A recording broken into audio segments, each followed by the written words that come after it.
नमस्कार, Sridevi classes YouTube channel पर एक बार फिर आपका स्वागत है। हमारी प्लेलिस्ट इलेक्ट्रिकल मशीन्स में आज ट्रांसफार्मर को स्टडी करते हुए पहले समझते हैं इसका इक्विवेलेंट सर्किट मॉडल और फिर स्टेप बाय स्टेप से ट्रांसफार्मर का फेजर डायग्राम एक इंडक्टिव लोड के ऊपर किस तरह का होगा उसे समझते हैं। आज की इस लर्निंग वीडियो के बाद आपको फेजर डायग्राम हमेशा के लिए बहुत आसानी से समझ में आ जाएगा। शुरू करते हैं। यहाँ नीले फ्रेम में एक आइडियल ट्रांसफार्मर का सर्किट मॉडल है। इस तरह के ट्रांसफार्मर में दो वाइंडिंग इलेक्ट्रिकली एक दूसरे से आइसोलेटेड विलगित हैं, लेकिन मैग्नेटिक रूप से दोनों कपल्ड होने से म्यूचुअल इंडक्टेंस के प्रिंसिपल से एक तरफ की इलेक्ट्रिकल एनर्जी दूसरी तरफ ट्रांसफर की जा सकती है। ऐसे ट्रांसफार्मर में कोर में इनफाइनाइट परमेबिलिटी है, किसी भी प्रकार के कोर लॉसेज नहीं है, वाइंडिंग का रेजिस्टेंस 0 है और 100% फ्लक्स म्यूचुअल फ्लक्स है, किसी भी प्रकार का लीकेज फ्लक्स नहीं है। ऐसे ट्रांसफार्मर में अगर सेकेंडरी ओपन है तो प्राइमरी में भी कोई करंट नहीं होगा।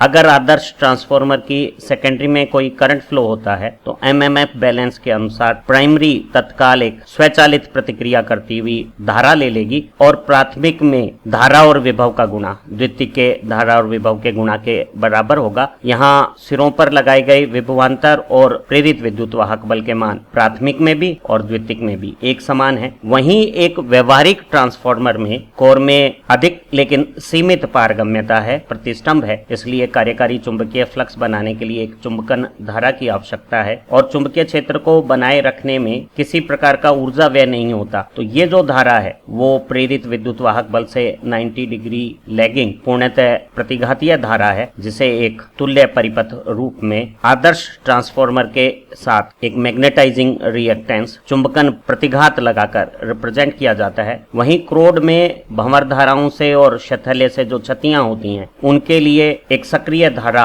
आईसी को ईएमएफ के समान फेज में एक कोर लॉस रेजिस्टेंस की शाखा से निरूपित किया जाता है। तो एक व्यवहारिक ट्रांसफार्मर में चुंबकन धारा और कोर लॉस धारा का सम नो लोड करंट होगा और बिना धारा के भी जब द्वितीयक खुला है तब भी ऐसा व्यवहारिक ट्रांसफार्मर एक छोटी नो लोड करंट लेता है और जब ट्रांसफार्मर लोडेड होता है तो प्रतिक्रिया में तत्काल प्राइमरी एक्स्ट्रा करंट लेती है और वो करंट नो लोड करंट के साथ फेजर सम बन के प्राइमरी का करंट बन जाता है। ट्रांसफार्मर की दोनों प्राथमिक और द्वितीयक कुंडली के फेरों की लंबाई में एक समरूप वितरित प्रतिरोध है, जिसे हम एक जगह एकीभूत लंप्ड करके प्राथमिक का प्रतिरोध R1 और द्वितीयक का प्रतिरोध श्रेणी में R2 के रूप में इस तुल्य परिपथ स्वरूप में निरूपित कर देते हैं। वहीं 100% फ्लक्स अन्योन फ्लक्स नहीं है, दोनों कुंडलियों से एक अल्प मात्रा का क्षरण फ्लक्स भी कार्यरत है और क्षरण फ्लक्स के प्रभाव को हम कुंडली के श्रेणी में एक तुल्य क्षरण प्रतिघात प्राथमिक का क्षरण प्रतिघात XL1 और द्वितीयक कुंडली का क्षरण प्रतिघात XL2 श्रेणी में इस प्रकार संयोजित कर देते हैं और भार की स्थितियों में सिरों का विभवांतर और विद्युत वाहक बल के मान आदर्श ट्रांसफार्मर में जहां समान थे, व्यवहारिक ट्रांसफार्मर में श्रेणी में आए हुए अवयवों का विभवपात इन समीकरणों को बदल देगा और प्राथमिक परिपथ में सिरों का विभवांतर प्रेरित विद्युत वाहक बल के साथ श्रेणी में वाइंडिंग के प्रतिरोध और क्षरण फ्लक्स को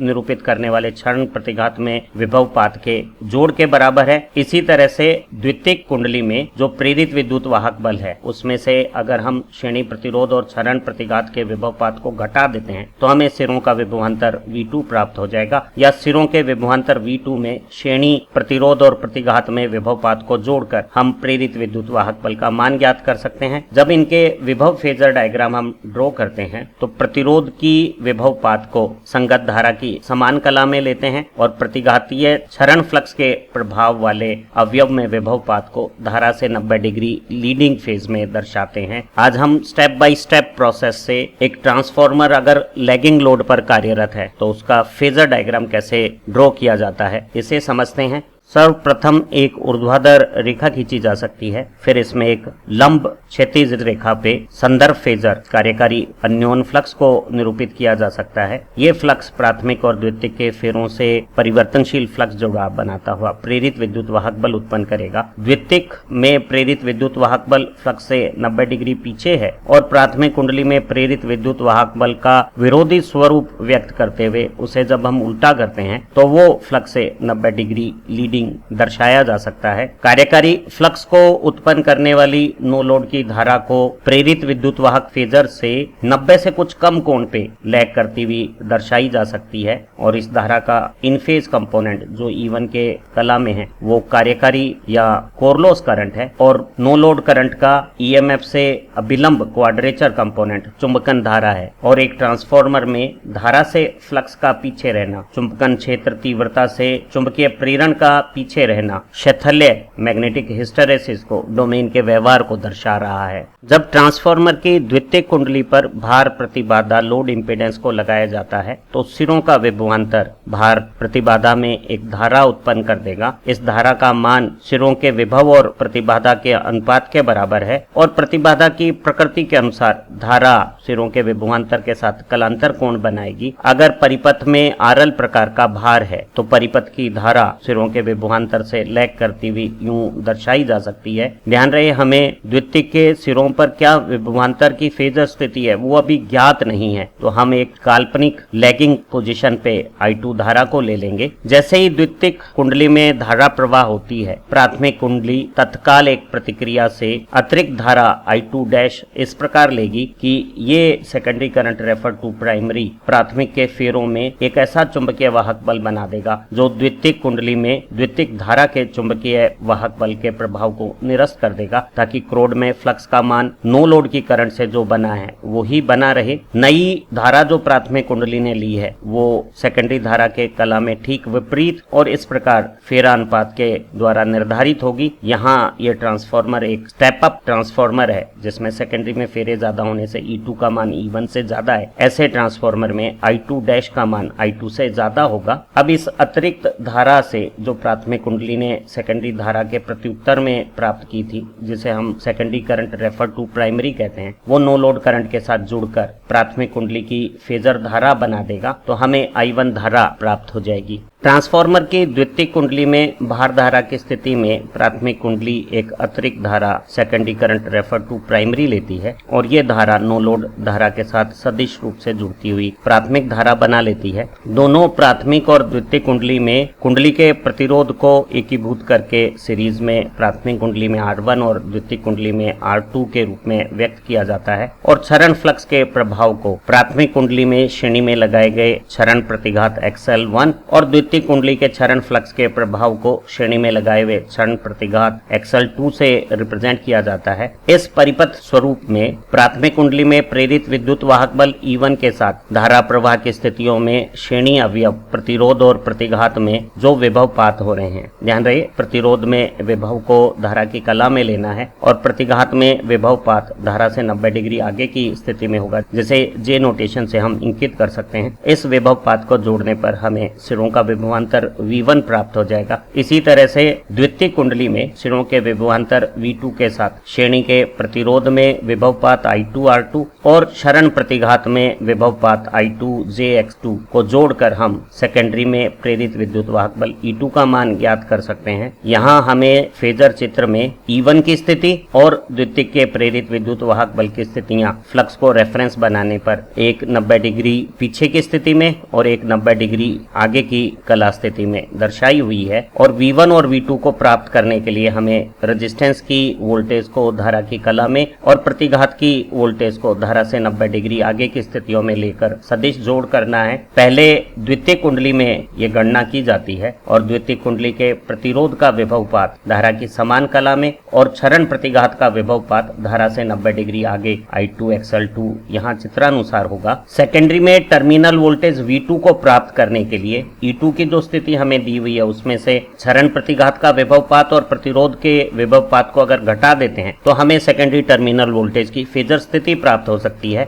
सेकेंडरी टर्मिनल वोल्टेज V2 को प्राप्त करने के लिए सेकेंडरी इंड्यूस्ड EMF E2 में से क्षरण प्रतिघात की वोल्टेज I2 XL2 को घटाने के लिए इसे उल्टा करके E2 के साथ जोड़ा जाता है। इसी तरह से रेजिस्टेंस की वोल्टेज ड्रॉप I2 R2 को घटाने के लिए इसे भी उल्टा करके E2 के साथ जोड़ा जाता है और E2 में से -I2x2 और -I2R2 करने पर हमें V2 सदिश प्राप्त हो जाएगा। व्यवहार में क्योंकि सिरों का विभवांतर V2 ऐसा माना जाता है कि हमें ज्ञात है, तो हम V2 को पहले काल्पनिक रूप से ड्रॉ करते हैं और I2R2 और I2XL2 को जोड़कर E2 को इस तरह से दिखाते हैं कि वो हमारे रेफरेंस फेजर से 90 डिग्री एंगल पे आ जाए। तो E2 से I2XL2 और I2R2 घटा के V2 की स्थिति पहले प्राप्त की जाती है और फिर V2 में I2R2 और I2XL2 जोड़कर E2 को रेफरेंस फ्लक्स फेजर से 90 डिग्री एंगल पे प्राप्त करके इस तरह से फेजर चित्र को परीक्षाओं में निरूपित किया जाता है। द्वितीय कुंडली में प्रेरित विद्युत वाहक बल और सिरों के विभवांतर में फेजर संबंध प्राप्त करने के लिए रेजिस्टेंस की वोल्टेज ड्रॉप को धारा की समान कला में लिया गया है और क्षरण प्रतिघात की विभवपात को धारा से 90 डिग्री कोण पे लिया गया है और V2 और E2 की स्थितियां प्राप्त कर ली गई है। प्राथमिक कुंडली में सिरों का विभवांतर प्रेरित विद्युत वाहक बल के साथ श्रेणी प्रतिरोध और क्षरण फ्लक्स के तुल्य रूप क्षरण प्रतिघात में विभवपात के योग के बराबर है। हमें प्रेरित विद्युत वाहक बल जो प्राथमिक कुंडली में सिरों के विभवांतर का विरोध करता है उसे उल्टा करके -E1 रूप में संदर्भ फेजर से 90 डिग्री लीड एंगल पे स्थिति प्राप्त थी। प्राथमिक कुंडली के प्रतिरोध में I1 धारा के कारण रेजिस्टेंस की वोल्टेज ड्रॉप धारा की समान कला में I1R1 प्राप्त हो गई है और धारा से 90 डिग्री आगे की कला स्थिति में क्षरण प्रतिघात की वोल्टेज को अगर हम जोड़ लें तो हमें प्राथमिक कुंडली में सिरों का विभवांतर ज्ञात हो जाएगा। और एक लैगिंग लोड के लिए स्पष्ट है कि प्राथमिक में सिरों का विभवांतर से प्राथमिक का विद्युत वाहक बल मान में कम है और द्वितीय कुंडली में प्रेरित विद्युत वाहक बल से सिरों का विभवांतर कम हो गया है। हम इसी तरह के फेजर चित्र धारा विभव के साथ समान कला में या लीडिंग फेज एंगल पे हो तब भी ड्रा कर सकते हैं। उम्मीद है स्टेप बाय स्टेप प्रोसेस से एक ट्रांसफार्मर की लोड की स्थिति में जब वो एक लैगिंग पावर फैक्टर के लोड के साथ काम कर रहा है तो फेजर डायग्राम को ड्रॉ करना आपको अच्छी तरह से समझ में आ गया होगा। अगर आपको हमारा ये लर्निंग वर्क पसंद आया है तो इसे अपने दोस्तों के साथ शेयर कीजिएगा और हमारे स्टडी नोट्स पाने के लिए चैनल की मेंबरशिप ज्वाइन कीजिएगा। आप अच्छा पढ़ें, तरक्की करें। Have nice time. फिर मिलते हैं इसी तरह की एक और खूबसूरत लर्निंग वीडियो के साथ।